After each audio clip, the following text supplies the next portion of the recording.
Hello friends, आज हम लोग शुरू करने जा रहे हैं ऑपरेशंस रिसर्च में रिप्लेसमेंट प्रॉब्लम का सेकेंड लेक्चर। और इसमें हम लोग देखेंगे कि कितने तरीके के फेल्योर्स होते हैं और रिप्लेसमेंट पॉलिसीज कौन कौन सी बन सकती हैं। इससे पहले कि हम लोग प्रैक्टिकल एस्पेक्ट में जंप करें, सबसे पहले हम लोग देखते हैं तो फेल्योर को अगर हम लोग स्टडी करने की बात करें तो फेल्योर्स दो तरीके के होते हैं। एक होता है ग्रेजुअल फेल्योर, एक होता है सडन फेल्योर। ठीक, ग्रेजुअल फेल्योर मतलब ये फेल्योर तब होता है which is due to the passage of time.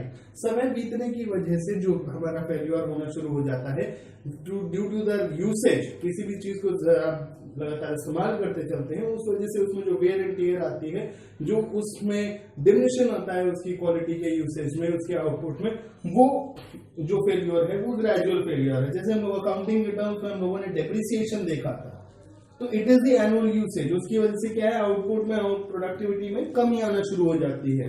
उसी तरीके से यहाँ पे ग्रेजुअल फेलियर है कि धीमे धीमे करके मशीन पहले उसका परफॉर्मेंस डाउन होता है, फिर और थोड़ा और कम होता है, फिर और पहले से और कुछ कम होता है, और फिर वो धीमे धीमे फिर क्या होता है, फंक्शन करना बंद कर देती है।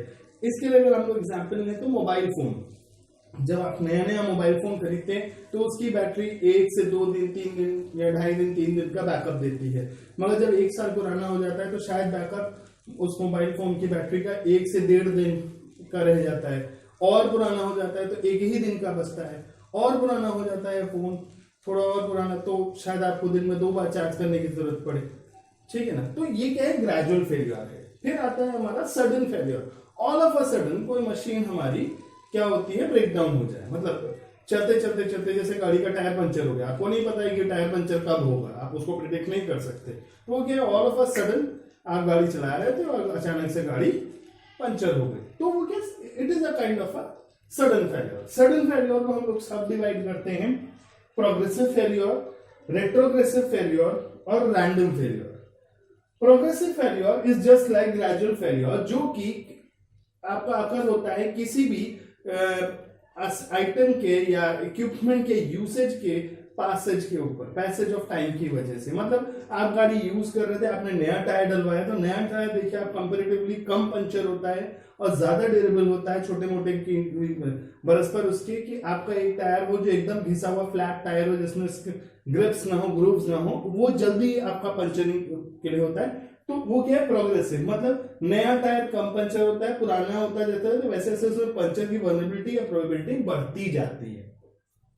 रेट्रोग्रेसिव ये एक बड़ा मजेदार तरीके का हमारा फेल्योर है, क्योंकि इस तरीके के फेल्योर में जो होता है, जब कोई चीज नई होती है तब उसमें फेल्योर के चांसेस ज्यादा होते हैं, और जैसे जैसे वो पुरानी होती जाती है वैसे वैसे उसमें जो है फेल्योर के चांसेस कम हो जाते हैं। ठीक, then comes a random failure. Random failure जो है हमारा, इसमें क्या होता है कि इसमें आपकी कोई प्रोबेबिलिटी नहीं है कि ये फेल होगा।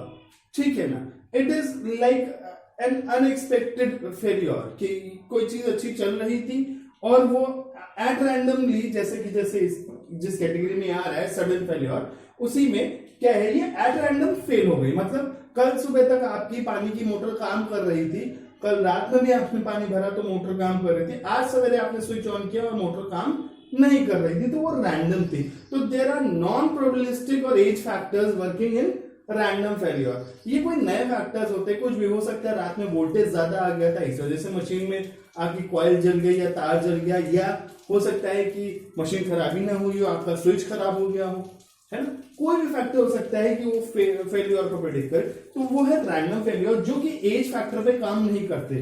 ये जितने भी हैं ये एज फैक्टर पे। ग्रेजुअल फेलियर एज के ऊपर काम करता है, नई मशीन होगी कम फेल होगी, पुरानी मशीन होती जाएगी, फेलियर के चांसेस बढ़ते जाएंगे। सडन फेलियर में प्रोग्रेसिव, पुरानी मशीन ज्यादा फेल होगी नई मशीन के परस्पर। रेट्रोग्रेसिव, नई मशीन ज्यादा फेल होगी पुरानी मशीन के परस्पर। ठीक है, तो ये देखिए, ये जितने भी हमने पढ़े वो एज, मगर ये इकलौता ऐसा random failure which is apart from the age factors. तो ये है हमारे टाइप्स ऑफ फेलियर्स। नेक्स्ट चीज जो हमें देखनी है, replacement policies.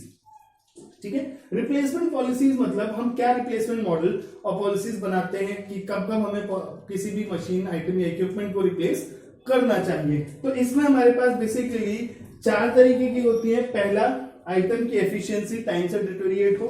Item completely fail हो जाए, मतलब काम करना बंद कर दे, स्टाफिंग प्रॉब्लम और इक्विपमेंट रिन्यूअल प्रॉब्लम, ये दोनों अदर टाइप की कैटेगरी में आते हैं। ट्रेडिशनल हमारे ये दो हैं।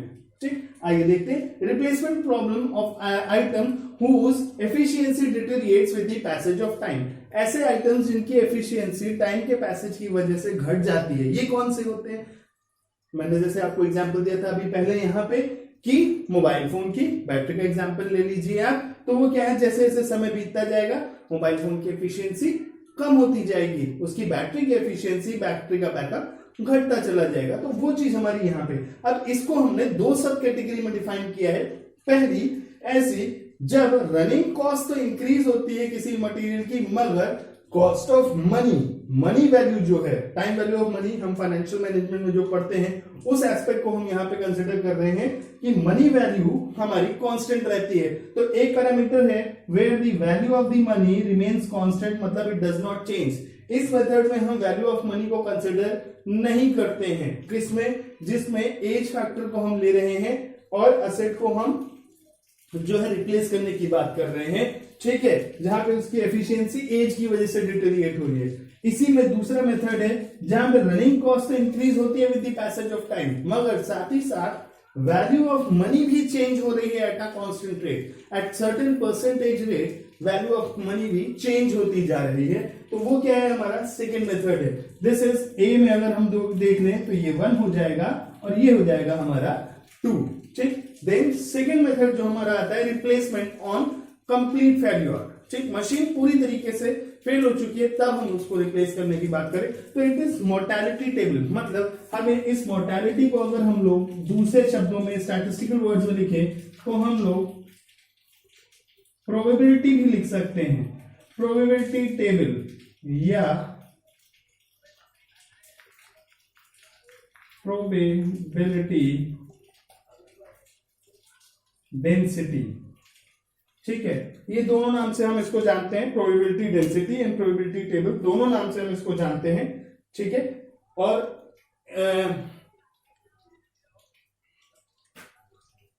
इसमें बेसिकली हम लोग क्या करते हैं कि जब क्या life of functioning of asset जो है और उसकी जो असेट की वैल्यू जो है, न्यू वैल्यू, वो उसमें क्या रिलेशनशिप है, ये मोर्टेलिटी टेबल में हम लोग कैलकुलेट और असेस करके रखते हैं। उसी के बेसिस पे हम लोग दो पॉलिसीज को कंसिडर करते हैं। एक होती है इंडिविजुअल रिप्लेसमेंट पॉलिसी, दूसरी होती है ग्रुप रिप्लेसमेंट। मतलब यहां पे हम सिर्फ उसी आइटम या आर्टिकल को चेंज करते हैं जिसमें फेलियर अकर हुआ है, जबकि यहां पे हम सारे आइटम्स, उस कैटेगरी के सारे आइटम्स को इन अ बैच रिप्लेस कर देते हैं। मतलब ये तो हुआ एग्जाम्पल, जब आपके घर का एक कमरे का बल्ब फ्यूज हुआ तो आपने उसी कमरे का बल्ब बदला, मगर ये वो रिप्लेसमेंट पॉलिसी है जहां पे आप घर के सारे बल्ब एक साथ एक ही समय पे बदलते हैं। मतलब आपने एक टाइम पीरियड डिफाइन कर रखा है कि हर 6 महीने बाद हम अपने पूरे घर के सारे बल्ब बदल देंगे।